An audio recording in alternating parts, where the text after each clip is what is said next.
In this YouTube advertising guide for beginners, you're going to learn about all the different types of YouTube ads you can run, and most importantly, the ones you should avoid. Hey, I'm Jason, and if you're looking for the latest traffic and conversion strategies to help grow your business online, make sure you hit that subscribe button. Now, when it comes to YouTube, not all ads are created equal, and there are a lot of different things you can do with a simple 6-second to hour-long video ad. So in this training, we're going to be going through the different campaign goals that allow you to run different types of ads, how you are charged for your ads, and of course, most importantly, what each one of these ads is good for and not for. So timestamp table of contents in the description.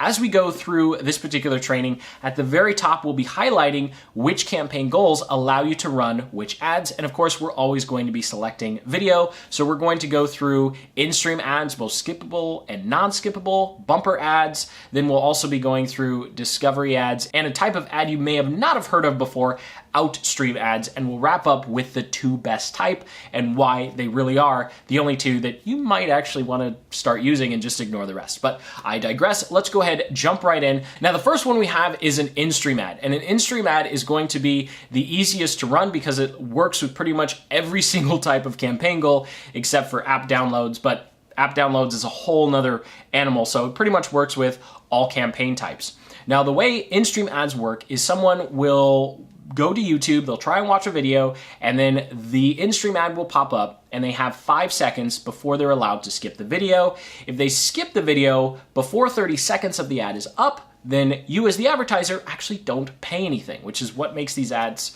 so cool and a massive opportunity. I don't think this is going to last forever. Now, when it comes to how you're charged, you can either pay per view, so every time someone watches past that 30-second mark, you pay for all these people, but you don't pay for these, or you simply pay every time the ad is actually shown, or CPM or cost per milli. So essentially every 1,000 impressions is how you pay. So think of it as you get 1,000 impressions and you pay a specific amount for that. So it's kind of like just blocks of impressions. I don't recommend doing that with in-stream ads just because it's so inexpensive to just pay for the people who reach past the 30-second mark. There is an asterisk here, but I'll get to that in a little bit when we go through the settings. And these campaigns are best for lead generation and sales, driving traffic off of YouTube, not necessarily trying to grow a YouTube channel. So this is an example of what the Google Ads interface looks like when you're setting up a in-stream ad. And when it comes to in-stream ads, the things you really need to have in order for them to be successful is you need a URL to your landing page. You can create a display URL. So if your landing page has a bunch of long strings of text because you're doing something like UTM parameters, then you can make a nice little pretty one that's going to show up. It does need to be the same domain as per just Google Ads policies across everything that you do inside of Google Ads. And then you have the opportunity to have a call to action and a headline.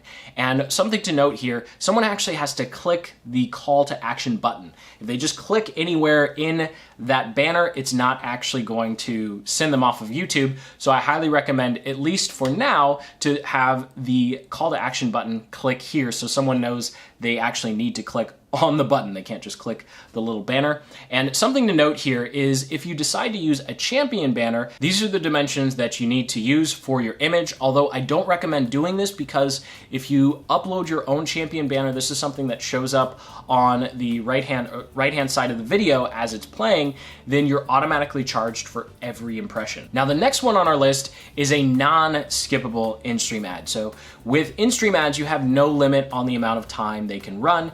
Non-skippable needs to be at least 7 seconds and less than 15 seconds because YouTube doesn't want to force people to watch 3 or 4 minutes of a commercial before they get to watch their video. Now with this, you're going to be charged every time the video shows up because people don't have the ability to skip. So in this particular instance, as you'll see in the settings, I actually do recommend using that champion banner that's going to show up on the right-hand side of the video because you're paying for every impression anyway. And so these are really best used when you're doing remarketing. And the downside of these is you actually don't have that little call to action banner. So as you can see here in the settings, you pretty much just are able to put a link to your website. 15 seconds is a very short amount of time for someone to actually make a decision to click. And so that's why I recommend only having these as a remarketing ad. But if you upload your own champion banner, you're going to make sure that your ad essentially stays there even while someone is watching the video. So it'll show up on the bottom on mobile or the right on desktop. So make sure you create your own champion banner if you wind up running these types of ads. Now this next type is another type of ad that you can't skip, and that is a bumper ad. But bumper ads are even faster because they need to be less than 6 seconds. And so the advantage of these is they'll most likely be less than the 15-second non-skippable ad. But again, this is pretty much just going to be for brand awareness. You do want to make sure you have your champion banner, and I'd never recommend using these for any small business owner or entrepreneur because it's just not a good use of your resources. And the last one is actually going to be a much better way and more cost-effective way of generating brand awareness. And as you can see from our settings here, just like the non-skippable ad, all you can do is add your URL. There's not going to be any fancy call to action button or banner that shows up in the actual video. That champion banner is really going to save you when it comes to trying to get people to click. Now, the second to last one on our list is going to be Outstream ads, and these are the most fickle of the bunch because unlike bumper and non-skippable ads that can show up on YouTube and across the display network and YouTube videos on other websites, this type of ad, Outstream, is specifically designed to show up not on YouTube. So if you're trying to grow a YouTube channel, just probably don't bother with this one. Now, it's going to show up only on mobile and tablet devices, and it's going to show, Outstream means it's going to show at the end of a video.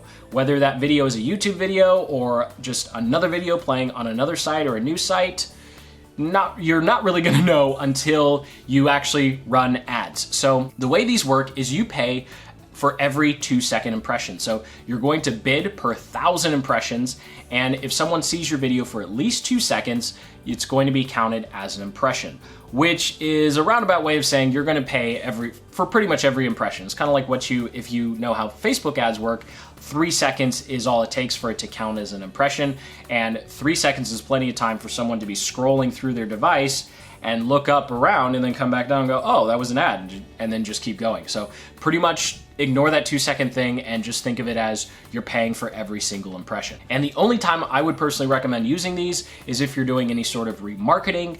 And Google, in terms of their support, if you go to their support and you look at their documentation for this particular ad, it is very unclear whether or not people can skip or how skipping or getting out of the video works. So this is just the most black box one of the bunch. And when it comes to setting up your ad, you'll be able to give it a headline, a description, and a call to action. You'll also be able to add your logo. If you've done anything with display advertising, you'll recognize that this is the same type of information that you're asked for when you're creating an expanded text or image display ad.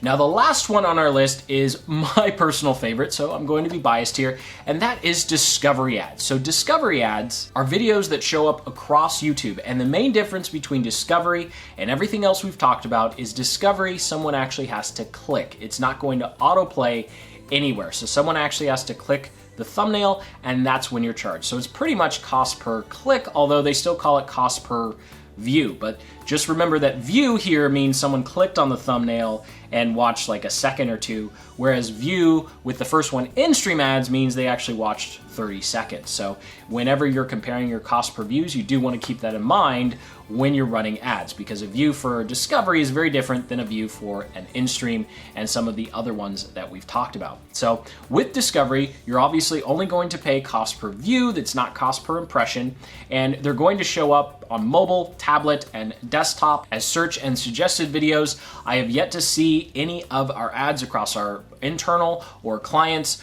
run on televisions, although I'm pretty sure that will happen in the near future. All the other ones, though, with the exception of Outstream, of course, will run on television. Now, when it comes to what these are really good for, these are great for growing a channel, trying to generate leads and sales, and remarketing. Now, when it comes to your settings, you'll see this is very similar to an Outstream ad where you're going to have a headline and description text, because this is going to show up pretty much as a suggested or in search results. So So you're going to need a headline and a description because it's showing up very similar to what an organic video would show. And so that does it for all of the different types of video ads you can run on YouTube. And as you probably could have guessed by now, my two favorites are the first one and the last one. So we started with the best and ended with the best. The first one, in-stream ads that are skippable, I think are a tremendous opportunity and fantastic when it comes to trying to generate leads or drive sales to your website,